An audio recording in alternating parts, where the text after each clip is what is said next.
The HOA tried to steal my pool. Now they owe me $25,000. They harassed me with fake fines, trespassed on my property, and even padlocked my backyard shut. But I took them to court, exposed their fraud, and now? Their president resigned in disgrace, their board is humiliated, and I walked away with $25,000 in damages. They tried to control me. Now they're the ones who lost everything. After years of hard work and saving every penny, Matt Carter finally achieved his dream, buying a home with a swimming pool. It wasn't just any house. It was a beautiful 3-bedroom property in a peaceful suburban neighborhood, complete with a large backyard, a deck, and a crystal-clear pool that his kids had already claimed as their personal paradise. The moment they got the keys, Matt and his wife, Sarah, wasted no time making the house their own. He painted the kids' rooms in their favorite colors, blue for Tyler and pink for Emily, while Sarah arranged their furniture just the way she liked it. The backyard quickly became the heart of their home. Matt set up a grill, brought in some comfortable lounge chairs, and even bought string lights to make evening swims feel magical. For the first few weeks, life was perfect. The kids spent their afternoons splashing in the pool, Matt grilled burgers on the weekends, and Sarah enjoyed quiet mornings with coffee on the deck. Everything about their new home felt like a fresh start until the letter arrived. It was a plain white envelope, stamped with an official-looking seal from the Maplewood Homeowners Association, HOA. Matt hadn't thought much about the HOA when buying the house because, according to his realtor and the property deed, his home was not part of it. The previous owner had opted out years ago, and that exclusion had legally transferred to Matt upon purchase. Curious but unconcerned, Matt ripped open the envelope.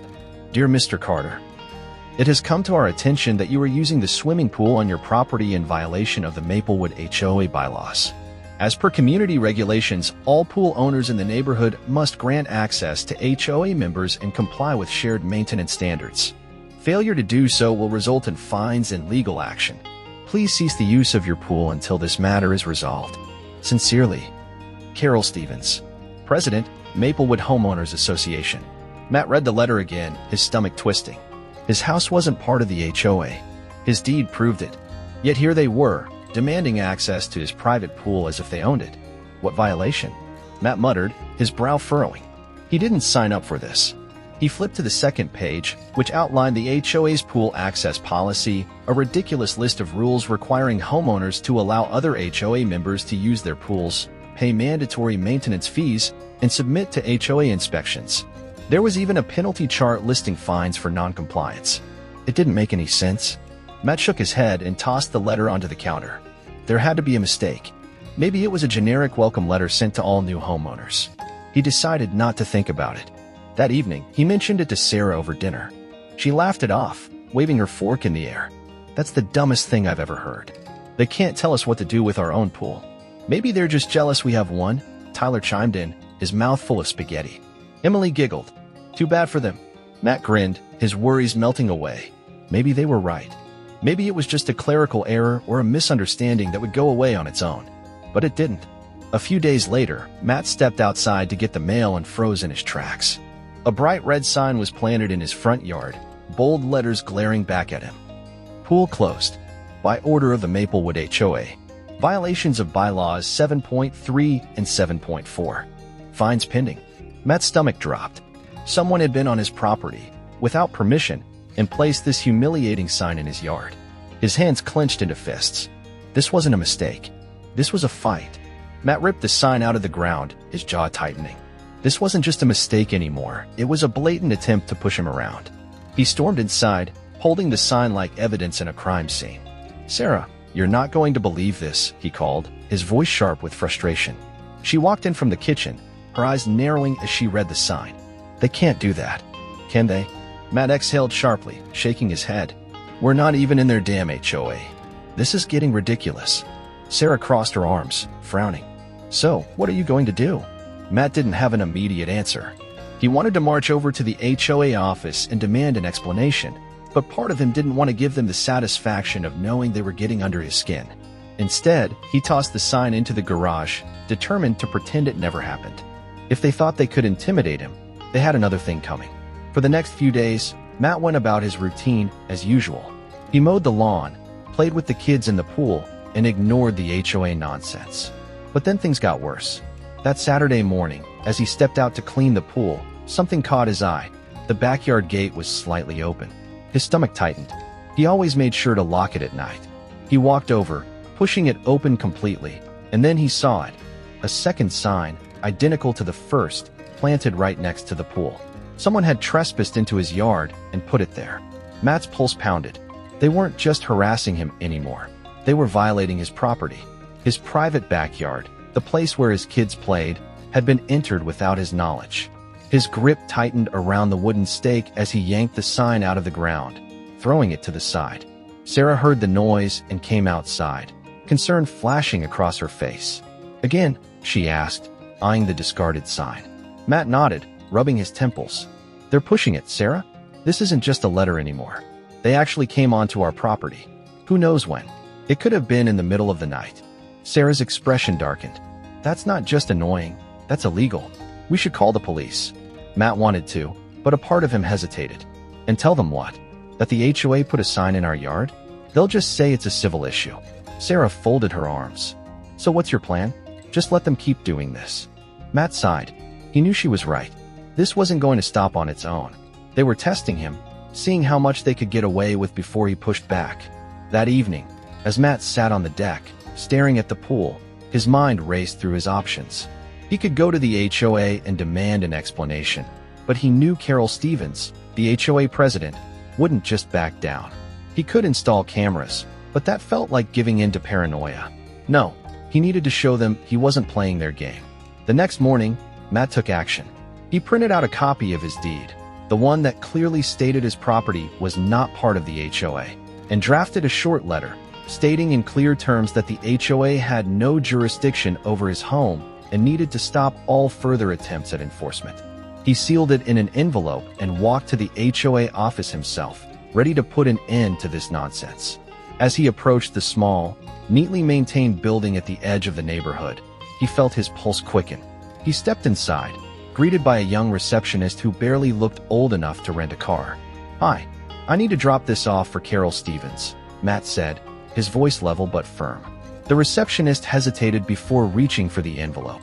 "I'll make sure she gets it." Matt didn't leave immediately. "While I'm here, I need clarification on something. I've received letters about my pool, and now I've had signs planted on my property, private property, without permission. Can you explain why?" The receptionist shifted uncomfortably. I don't really handle those matters, but I can call Miss Stevens if you'd like." Matt nodded. "Please do." A few minutes later, Carol Stevens herself appeared from the hallway. She was a tall, sharp-featured woman with icy blue eyes and the kind of smile that never quite reached them. "Mr. Carter," she greeted, her voice smooth but indifferent. "How can I help you?" Matt wasted no time. "You can start by explaining why the HOA thinks it has the right to trespass on my property." Carol's smile didn't falter, but her expression hardened. "Mr. Carter, all properties in Maplewood fall under HOA oversight. This includes enforcing community standards and ensuring amenities are shared fairly." Matt crossed his arms. "I'm not part of the HOA. I have it in writing. My deed proves it." Carol gave him a small, knowing smile, as if she had been expecting this. "The bylaws were amended last year, Mr. Carter. We now oversee all homes within the neighborhood, regardless of individual opt-outs. It ensures uniformity and maintains the value of our community." Matt felt his frustration spike. That's not how legal contracts work. You can't just decide to override existing agreements because it's convenient. Carol sighed, her fingers tapping lightly against the desk. "You're free to consult a lawyer, of course. But until this matter is resolved, you are expected to comply with our regulations." Matt exhaled sharply. "Let me be clear. I'm not complying with anything.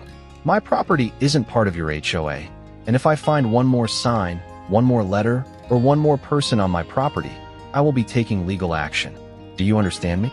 Carol's smile thinned. "Duly noted." Matt turned on his heel and walked out, his fists clenched. This wasn't over. Not even close. Matt woke up early Saturday morning, determined to enjoy a normal day despite the HOA nonsense. The sun was already climbing over the rooftops, casting a warm glow over the neighborhood as he stepped outside to check the pool. He had barely made it 3 steps before he stopped cold. The gate leading to his own backyard was chained shut with a thick padlock. For a second, his brain refused to process what he was seeing. He grabbed the lock and yanked it, but it didn't budge. His stomach tightened as he traced the heavy chain wrapped around the latch. This wasn't some flimsy deterrent, it was a professional-grade lock, the kind meant to keep people out. Rage surged through him. Someone had trespassed onto his property again, but this time, they'd physically barred him from his own backyard. "Sarah," he shouted, his voice sharper than he intended. His wife appeared in the doorway, concern flashing across her face. "What's wrong?" Matt pointed at the padlocked gate, his jaw clenched. "They did this. The HOA. They actually locked us out of our own damn yard." Sarah's eyes widened as she hurried over. "Are you kidding me?" She reached out, pulling on the chain uselessly before stepping back with an incredulous laugh. "This is illegal, Matt. Straight up trespassing. They can't do this." "Oh, I know," Matt growled. He turned on his heel and stormed into the garage, grabbing a pair of bolt cutters. Without hesitation, he marched back to the gate, lined up the blades, and snapped the lock clean off. The heavy metal clattered to the ground, and Matt shoved the gate open with a loud creak. But cutting the lock wasn't enough. This wasn't just harassment anymore. This was war. "I'm going to the HOA office," Matt said, his voice tight. "I'm done playing nice." Sarah grabbed his arm. "Matt, think this through." "I have," he cut in. "They're trying to bully us into submission. If we don't stand up to them now, they'll just keep pushing." She let out a frustrated sigh but nodded. "Then don't hold back." Matt wasted no time. He drove straight to the HOA office, barely able to keep his grip steady on the steering wheel. His heart pounded as he parked, slammed the door shut, and marched inside. The young receptionist looked up, startled, as he strode toward the front desk. "I need to speak to Carol Stevens." "Now." The receptionist hesitated. "Do you have an appointment?" Matt exhaled sharply, his patience hanging by a thread. "Tell her it's about the lock she put on my damn gate." The receptionist's eyes widened, and she quickly picked up the phone. After a hushed conversation, she nodded toward the hallway. "You can go in." Matt pushed open the office door, stepping inside. Carol Stevens sat behind a sleek wooden desk, perfectly composed, as if she had been expecting him. "Mr. Carter," she greeted smoothly. "What a surprise." Matt tossed the broken padlock onto her desk with a loud clank. "Want to explain why this was on my gate?" Carol barely glanced at the lock. "I assume you received our previous notices regarding the pool access policy." Matt scoffed. "I did. And I ignored them, because my property isn't part of your HOA. Which means you had no right to step onto my land, much less chain up my backyard." Carol folded her hands, her expression infuriatingly calm. "Mr. Carter, our revised bylaws apply to all homes within the neighborhood. That includes yours. The pool falls under HOA regulation, and until you comply, we had to take necessary steps." Matt leaned forward, his hands braced against her desk. "Necessary steps? You locked me out of my own backyard. Do you even hear yourself?" Carol sighed, as if speaking to a difficult child. "Mr. Carter, this isn't personal. We simply enforce the rules for the good of the community." "Cut the corporate talk," Matt shot back. "You and I both know what this is. A power play. You thought I'd just roll over and let you take control of my property." Carol finally sat back, her fingers tapping lightly against the desk. "You can consult a lawyer if you wish, but I should warn you, we've dealt with these disputes before, and we have a strong legal team." Matt smirked. There it was, the thinly veiled threat. "Great," he said, "because I already talked to mine." For the first time, Carol's expression faltered. "I have my deed, my opt-out agreement, and a lawyer who's ready to drag this HOA through court for trespassing, harassment, and illegal enforcement." Matt leaned in slightly. "So here's what's going to happen. You're going to leave me and my property alone. You're going to stop sending letters, stop trespassing, and stop trying to enforce rules that don't apply to me." Carol recovered quickly, but Matt caught the slight tension in her shoulders. "I appreciate your concerns, Mr. Carter," she said smoothly. "But the HOA will continue to enforce our regulations as needed." Matt exhaled sharply, shaking his head. "Then I guess I'll see you in court." With that, he turned and walked out of the office without another word. This wasn't over, but now it was a fight on his terms. Matt didn't waste a second. The moment he got home, he went straight to his office, digging through the thick folder of paperwork he'd collected since purchasing the house. His hands moved quickly, flipping through the deed, the opt-out agreement, and every document related to his property. He found exactly what he was looking for, clear proof that his home was not under the HOA's authority. His fingers tightened around the papers as a wave of determination surged through him. This wasn't just some petty neighborhood dispute anymore. The HOA had trespassed, harassed him, and illegally tried to enforce rules that did not apply to his property. If they thought they could intimidate him, they had picked the wrong guy. Sarah walked in, watching him spread documents across the desk. "You're really going through with this, huh?" she asked, crossing her arms. Matt glanced up, his jaw set. "Damn right I am. They broke the law, Sarah. This isn't just about a pool anymore. If we let them get away with it, what's next? Fines for how we paint our house. Rules about what cars we can park in the driveway. I'm putting an end to it before it gets worse." She exhaled and nodded. "Good, but let's do it right. You need a lawyer." He already had someone in mind. Mark Reynolds, a real estate attorney with a reputation for going after HOAs, had been recommended by a friend months ago when Matt first moved in. He grabbed his phone, scrolled through his contacts, and hit call. The line rang twice before a deep, steady voice answered. "Mark Reynolds." "Mark, this is Matt Carter. I need your help." An hour later, Matt was sitting across from Mark in his office, a thick folder of documents spread between them. The lawyer listened carefully as Matt laid out everything. The letters, the signs, the padlock, the confrontation with Carol Stevens. When he finished, Mark sat back, flipping through the opt-out agreement with a small, knowing smile. "Well, Matt," he said, tapping the papers, "this is one of the most blatant cases of HOA overreach I've seen in a while. You're absolutely right. Your property is legally exempt, and their attempts to enforce their rules on you are not just wrong, but potentially illegal." Matt felt a surge of relief, but also a burning frustration. "So what's the next step?" Mark leaned forward. "First, we're sending a cease and desist letter. This will formally notify the HOA that they are acting outside their legal authority and demand they stop immediately. We'll also warn them that if they continue to harass you, trespass, or attempt to fine you, we'll be pursuing legal action for damages." Matt nodded. "And if they ignore it?" Mark smirked. "Then we escalate. A lawsuit for trespassing, harassment, and illegal enforcement of non-applicable bylaws. Trust me, Matt, these HOA cases can get ugly, but you have the law on your side. I've taken down HOAs before, and I have no problem doing it again." Matt exhaled, tension leaving his shoulders. "Good. Let's hit them hard." Mark gathered the documents into a neat stack. "One more thing. Start documenting everything. Every letter, every incident, every time you catch them on your property. Take photos, install security cameras, whatever it takes. The more evidence we have, the stronger our case." Matt didn't need to be told twice. That evening, he installed a security camera near the backyard gate and another one facing the front yard, making sure that if the HOA trespassed again, there would be no denying it. He also scanned every document and emailed copies to Mark, making sure nothing could go missing if the HOA decided to play dirty. 2 days later, Mark's cease and desist letter was finalized and mailed to the HOA office via certified mail. It was a formal, brutal warning, outlining every single violation the HOA had committed and making it clear that Matt was prepared to take them to court if they continued. Then they waited. 3 days passed with no response. No letters, no signs, no padlocks. For a moment, Matt thought maybe the HOA had finally gotten the message and backed off. But on the 4th day, a new letter arrived in his mailbox, stamped with the same official-looking HOA seal. He tore it open, scanning the words quickly, his blood boiling as he read. "Dear Mr. Carter, we acknowledge receipt of your attorney's letter. However, the Maplewood HOA firmly stands by its position that all properties within the neighborhood are subject to our bylaws. Failure to comply will result in fines and further legal action. We strongly urge you to reconsider your stance for the sake of community harmony. Sincerely, Carol Stevens, President, Maplewood Homeowners Association." Matt let out a slow, controlled breath, forcing himself not to crumple the letter in his fist. Community harmony? What a joke.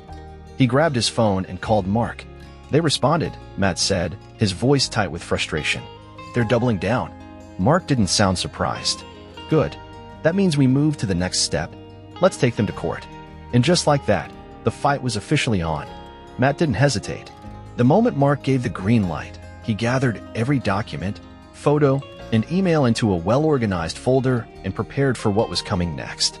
The HOA had made their position clear. They weren't going to back down, which meant Matt had no choice but to escalate the fight. If they wanted a legal battle, they were about to get one. The following week, the HOA doubled down on their harassment. Another letter arrived, this time informing him of fines totaling $2,500 for failure to comply with community standards. The letter stated that if the fine wasn't paid within 14 days, additional penalties would be added every week until he complied. Attached was a breakdown of the violations. Unauthorized use of private pool, $1,000. Failure to grant community access, $750. Noncompliance with HOA maintenance requirements, $500. Administrative processing fee, $250.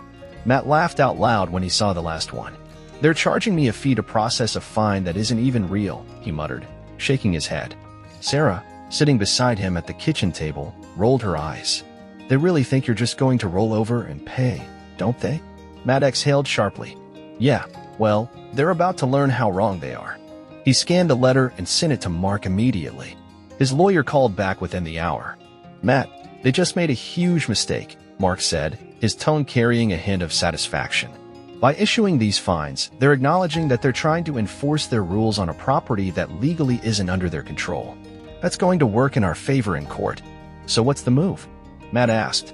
"We file," Mark said simply. "Trespassing, harassment, illegal enforcement of non-applicable bylaws, and damages for emotional distress." He paused before adding, "And we're going after financial compensation." Matt grinned. "Let's do it." The lawsuit was officially filed that Friday. Within hours, Matt could feel the ripple effect through the neighborhood. Word spread fast, people started stopping him in the street, sending him messages, and even knocking on his door. It turned out he wasn't the only one dealing with the HOA's bullying. "I got fined for parking my truck in my own driveway," one neighbor told him.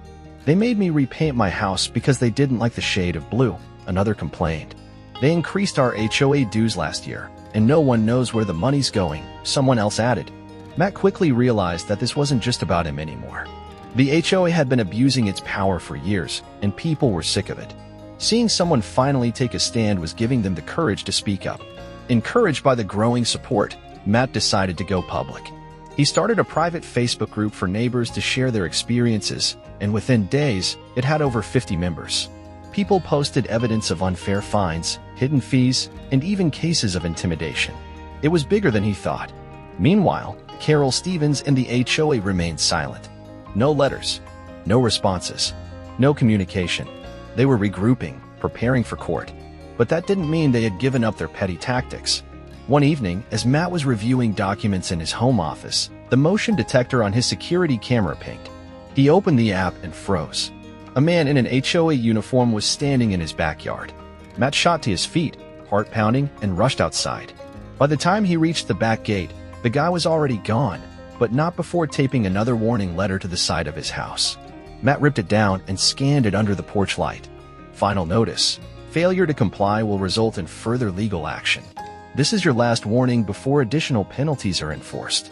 He laughed bitterly. They were trying to scare him. It wasn't going to work. The next morning, Mark updated the lawsuit, adding an additional count of trespassing. "Keep your cameras rolling," Mark advised. "They're getting desperate." Matt did just that. A week later, the court date was set. The Maplewood HOA had no idea what was coming. The day of the court hearing arrived, bringing a mix of nerves and determination that settled deep in Matt's chest. He stood outside the county courthouse with Mark, dressed in a dark suit, gripping a folder packed with every piece of evidence they had. Across the parking lot, he spotted Carol Stevens and the HOA's attorney stepping out of a sleek black sedan. She wore the same smug, controlled expression she had during their last confrontation, but this time, Matt wasn't backing down. Inside the courtroom, the atmosphere was tense. The judge, a stern-looking woman in her 60s, sat at the bench, flipping through documents as both sides took their places. On one side, Matt and Mark sat, their table covered in neatly organized folders, photographs, and legal paperwork. On the other side, Carol and her attorney sat stiffly, the HOA's legal team armed with a thick binder of bylaws and amendments. The hearing began with the HOA's lawyer taking the floor first, launching into a calculated, professional argument. He claimed that the Maplewood HOA had updated its bylaws to include all properties within the neighborhood, regardless of prior agreements, citing community uniformity and shared responsibility. The bylaws were amended for the benefit of all residents, he argued, flipping through highlighted pages. Mr. Carter's refusal to comply threatens the integrity of the association's regulations and, by extension, the quality of life for all Maplewood homeowners. Matt had to bite his tongue to keep from laughing. Quality of life? They trespassed on his property, locked him out of his own backyard, and tried to extort thousands in fake fines. Then it was Mark's turn. He stood confidently, buttoning his jacket before addressing the judge. "Your Honor, my client's case is simple. He is not a member of the HOA. His property was legally exempt from the association's governance before he even purchased it, and we have documented proof that the HOA's attempt to retroactively claim authority over his property is not only baseless but illegal." He stepped forward, placing copies of Matt's deed, the opt-out agreement, and past HOA correspondence on the judge's desk. This document, he continued, tapping the opt-out agreement, was signed by the previous owner, removing the property from HOA jurisdiction. That agreement legally transferred to my client upon purchase. There is no clause, no amendment, no provision that allows the HOA to override this contract without the explicit consent of the homeowner. And Mr. Carter has never given that consent. The judge eyed the documents carefully, flipping through the pages. A beat of silence passed before she turned to the HOA's lawyer. "Did the HOA inform Mr. Carter, before his purchase, that your organization had allegedly amended its bylaws to include his property?" The attorney hesitated before answering. We updated our community policies, and it was Mr. Carter's responsibility to familiarize himself with the changes." Mark didn't miss a beat. "Respectfully, Your Honor, that's not how property law works. Homeowners associations cannot unilaterally override legal agreements without proper notification and consent. Furthermore, the HOA trespassed onto my client's property multiple times, installed a padlock on his gate without his permission, and issued over $2,500 in fraudulent fines." He turned, gesturing toward a stack of photographs that showed the lock, the trespassing, and the warning signs planted in Matt's yard. "This is harassment. This is intimidation. And this is an association attempting to bully a homeowner into compliance through illegal means." Carol's calm mask cracked for the first time. She sat stiffly, fingers tightening around her pen, her lips pressed into a thin line. The HOA attorney cleared his throat, scrambling for a counterargument, but the damage had been done. The judge leaned back in her chair, her expression unreadable as she glanced over the documents one more time. A long silence stretched across the room before she set them down, folded her hands, and looked directly at Carol.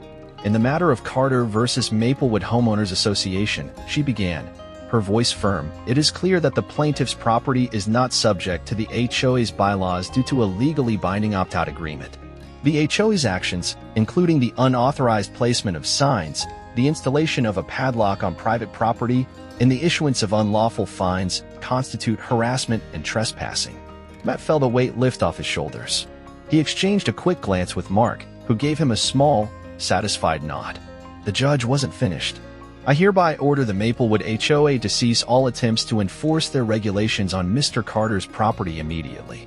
Additionally, I am granting the plaintiff damages in the amount of $25,000 to cover legal fees and emotional distress caused by the HOA's persistent and unlawful interference."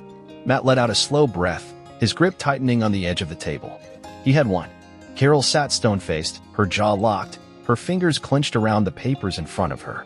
The HOA's lawyer leaned over, whispering something in her ear, but she barely acknowledged him.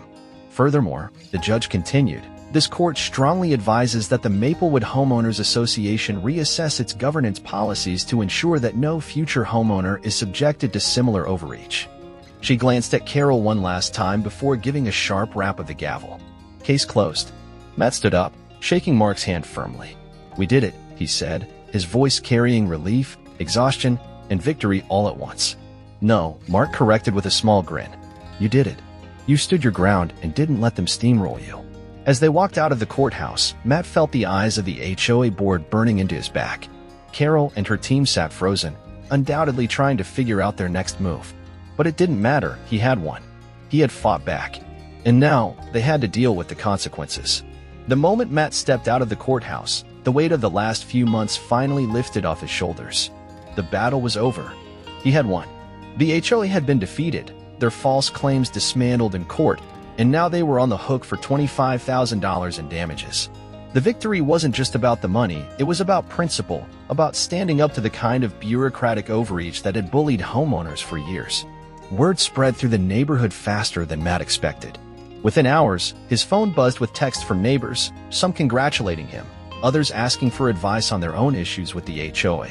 The Facebook group he started had tripled in size, and more people were stepping forward with their own horror stories. Matt's fight had given them the courage to push back. 2 weeks later, the HOA held an emergency meeting. Matt didn't attend. He had no interest in wasting any more of his time on them, but he heard the outcome the next morning. Carol Stevens had resigned. Apparently, after the lawsuit and the flood of homeowner complaints, the HOA board had turned on her, blaming her for the legal mess. With their finances drained from paying Matt's settlement and legal fees, the board had no choice but to roll back several of their more aggressive enforcement policies. It was a massive shift. The same organization that had once bullied and intimidated homeowners was now scrambling to save face. Matt didn't care about their politics. All he cared about was that his home, his backyard, and his pool were finally his again. That weekend, he celebrated the only way that made sense. He fired up the grill, set up the patio furniture, and invited a few close friends and neighbors over for an afternoon by the pool. Sarah handed him a cold beer as he leaned back in his chair, watching Tyler and Emily cannonball into the water. "You know," Sarah said, settling into the lounge chair beside him, "for a house with a pool, we've spent a hell of a lot of time fighting instead of enjoying it." Matt smirked. "Yeah, well, no one's locking me out of my own backyard ever again." She raised her beer. "Damn right." The sun dipped lower in the sky, casting a golden glow over the water as laughter and conversation filled the air. For the first time in months, Matt felt completely at peace. The fight had been long, exhausting, and frustrating, but it had been worth it, because this wasn't just about a pool. It was about standing up for what was right. And now, he could finally enjoy the home he fought for.